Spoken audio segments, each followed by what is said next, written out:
여러분 반갑습니다. 그동안 평안하시고 건강하셨죠? 오늘은 우리 이렇게 인사하겠습니다. 건강하세요. 더 행복하세요. 당신과 함께라서 참 행복합니다. 네, 잘하셨습니다. 오늘은 우리 암 환자 일상 건강 관리에 대해서 이야기를 나누고자 합니다. 여름은 여름대로 또 겨울은 겨울대로 참 많이 덥기도 하고 많이 춥기도 합니다. 지금 한국의 날씨는 열대규 비슷한 것 같습니다. 그래서 봄이 조금 왔다가 여름이 오고요. 여름이 조금 길어졌다가 잠시 가을이 왔다가 겨울이 오는 것 같습니다. 자, 이럴 때 우리가 환절기 감기라든지 또 연일 또 고온이 되기도 하고 또 날씨가 겨울에 너무 춥기도 하고 이런 상황이 되는 것 같습니다. 자, 그럴 때 일상에 있어서 우리가 암 환자들이 어떻게 관리를 해야 될 것인가 한번 생각해 보는 시간이 되었으면 참 좋겠습니다. 첫째는요, 암 환자 고령자들은 수분 배출을 이렇게 조금 많이 할 수도 있고 수분을 이렇게 섭취를 덜하면 안 할 수도 있습니다. 그래서 탈수가 되기도 하죠.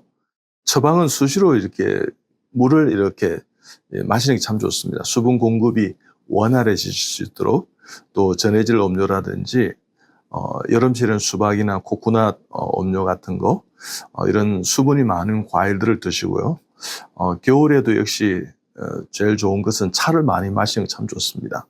그래서 비타민C가 많이 있는 녹차 같은 그런 차들을 많이 마셔서 수분을 지속적으로 공급하는 것이 참 좋습니다. 고령이 되면 목마름이 조금 이렇게 적다고 합니다. 시상하부나 갈증 중추의 기능이 좀 떨어졌어요. 탈수가 좀 있고 그래서 어떤 분들은 뭐 8잔 드시라, 뭐 2리터 정도 드시라 하루에 이렇게 이야기하지만 소변을 보아서 소변이 이렇게 맑은 정도로 입이 마르지 않는 정도로 수분을 충분히 섭취하시면 건조하지 않고 탈수를 예방할 수 있을 것입니다. 또 어떨 때는 항암제를 맞지 않습니까? 이럴 때는 시스플라틴 계열의 항암제는 수분을 많이 필요로 합니다. 적어도 한 2리터 정도 수액을 맞고 맞아야 되는데 지금 병원의 여건이나 상황이 그러지 않을 때가 많습니다. 그러면 자발적으로 이렇게 수액을 마시기 전에 수분 공급을 위해서 물을 많이 마시고요. 항암제를 맞으면서도 이렇게 수분 공급을 좀 하시고 또 맞고 나시면 또 소변이 많이 마를 겁니다. 그러면 이렇게 그때그때 수분 공급을 하는 게 제로습니다. 두 번째는 이제 암 환자들에게 일상에 있어서 당뇨 환자가 있는 사람이 들어 있습니다.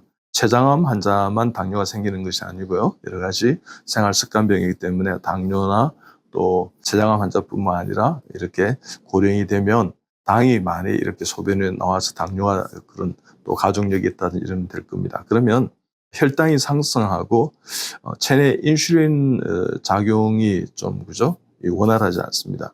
그렇기 때문에 한 번씩 수치로 체크를 해서 당이 어느 정도 조절이 되고 있는가를 잘 인지하시고 동네 병원 이런 데서 잘 이렇게 처방을 받아서 당을 조절하시기 바랍니다. 또 스트레스가 많이 있으면 인슐린 스트레스 호르몬이기 때문에 당이 급격하게 오를 수 있고요. 그래서 여러분 혹시 당뇨가 있으신 암 환자들은 당을 이렇게 수시로 체크하고요. 근데 참 이게 중요한 포인트인데요. 팁입니다. 암이 되었을 때요. 당뇨에 너무 의존한 나머지 당이 오른다고 생각해서 안 드시는 분이 있어요. 절대 그러시면 안 됩니다. 먼저 암을 생각하고 당뇨는 그 다음 차선책으로 함께 치료하면 되는 것입니다. 그래서 그 우선순위를 잘 이렇게 인지하시고요. 그 다음 세 번째는요, 뇌경색이나 심근경색 같은 하트 디지즈, 그러니까 심장 질환이 있는 분이 있습니다. 수분이 고갈되면 혈액이 끈적끈적해지죠. 그러면 고혈압제 약을 드시는 분도 계시고 이뇨제를 드시는 분 있는데 항암제는 이제 수분을 고갈시키는 그런 농축액입니다. 그럴 때 7, 8월은 뇌경색 발생 건수가 또 1, 2월 또 비슷하게 높다고 합니다. 그렇기 때문에 날씨가 추워진다든지 이렇게 하면 우리 뇌경색이라든지 심장질환에 대한 예방을 해서 좀 보온을 하시고 따뜻하게 하시고요. 그 다음에 수분 공급도 원활하게 하시고 그렇게 해서 식사도 잘 하시면서 지혜롭게 계절을 잘 넘겨가시기 바랍니다. 네 번째는 요로결석 같은 방광염이 있는 분이 들어 있습니다. 노화가 되면 수분의 보존력이 떨어져서 사고체 여과율도 좀 떨어지는 편입니다. 그러면 탈수가 되고 소변량이 줍니다. 그러면 이제 요로결석이 생기고 방광에 염증이 생길 수 있습니다. 환자는 특히 면역력이 떨어지고 여성들은 이제 방광염이 올 수 있는 그런 찬스가 요도에서의 그 생식기와 직장의 어떤 거리가 좀 짧기 때문에요. 변을 이렇게 닦는 습관이 잘못 들여지면 이렇게 방광염이 올 수 있습니다. 그래서 조심하셔야 될 부분입니다. 그래서 대변 후에 청결하게 하는 거 참 중요한 것 같습니다. 그래서 우리가 건강보험 진료 데이터에 의하면 보통의 3만 명이 이렇게 평균 있던 7, 8월에는 한 4만 명이 이렇게 많이 방광염이 이렇게 유한되는 것을 통계가 있습니다.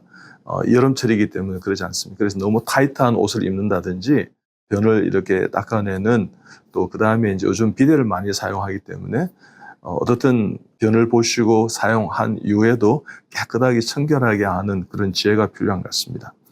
5번째는 각종 감염의 질환에 노출될 수 있습니다. 즉, 그 안과 질환이라든지 이비인후과 질환이라든지 이런 것들은 우리가 면역이 떨어져 있는 상태이기 때문에 이렇게 좀 올 수 있습니다. 요즘은 이제 미세먼지도 있고 습관적으로 코를 이렇게 손가락으로 휘비는 사람이 있고요. 또 귀를 간지럽다고 이렇게 건조가 되니까 그런 것이 다 감염의 요인일 수 있고요. 그 다음에 손에도 많은 균이 묻어 있거든요. 정말 수만 가지 이콜라이 같은 게 묻어 있었습니다. 대장균에. 근데 그걸 가지고 바로 이렇게 씻지도 않고 있지 않습니까? 막 눈을 비빕니다. 그러면 균을 눈으로 이렇게 이식하는 그런 현상을 일으킬 수 있습니다. 그렇기 때문에 손을 깨끗하게 씻고 또 이제 휴지란 티슈란 이렇게 해서 눈을 이렇게 좀 가려우면 닦아내고 이런 어떤 지혜가 필요한 것 같습니다. 그 다음에 이제 6번째는요, 비볼리오균이나 폐혈증, 식중독 같은 것이 여름철에 많지 않습니까? 그래서 이제 그런 것들 중요한데, 뭐 여름철에는 좀 회 같은 거 삼가하시고요.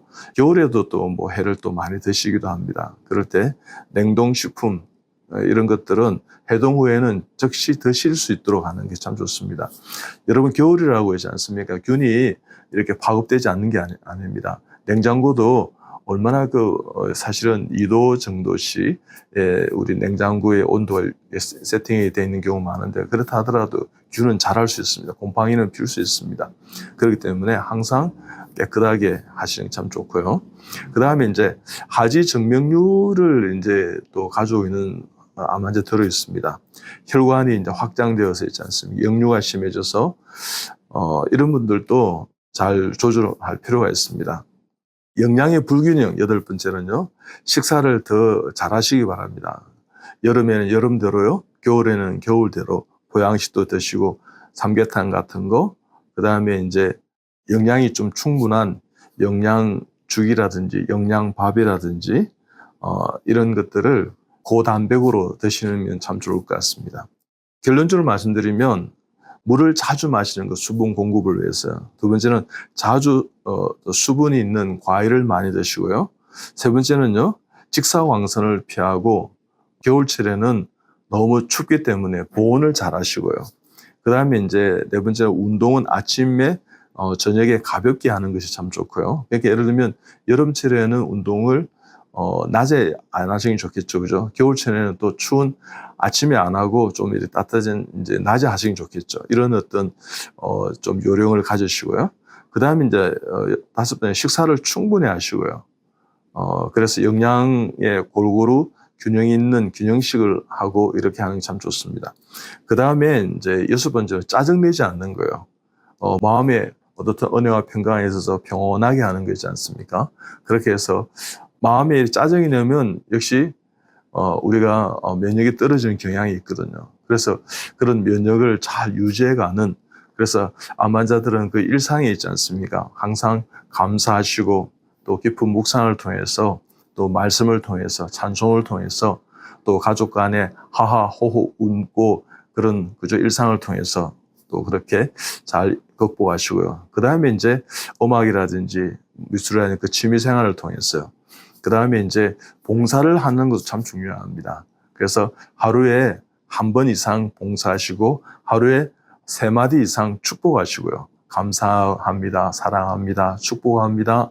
좋습니다. 제 탓이죠. 미안합니다. 어떤 이런 부드러운 어떤 언어를 통해서요. 축복의 언어를 통해서 칭찬과 격려의 언어를 통해서 서로에게 행복한 어떤 일상을 이렇게 꾸려간다면 면역을 잘 유지하시고 일상의 건강 관리에 승리하게 될 줄 믿습니다. 여러분, 암이기 때문에 우리는 암만 치료한다고 생각하지 마시고요.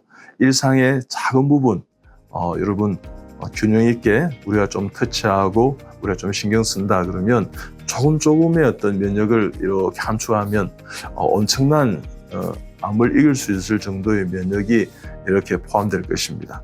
그렇게 해서 여러분 암을 잘 이겨내시는 우리 암 가족들이 다 되시기 바랍니다. 감사합니다.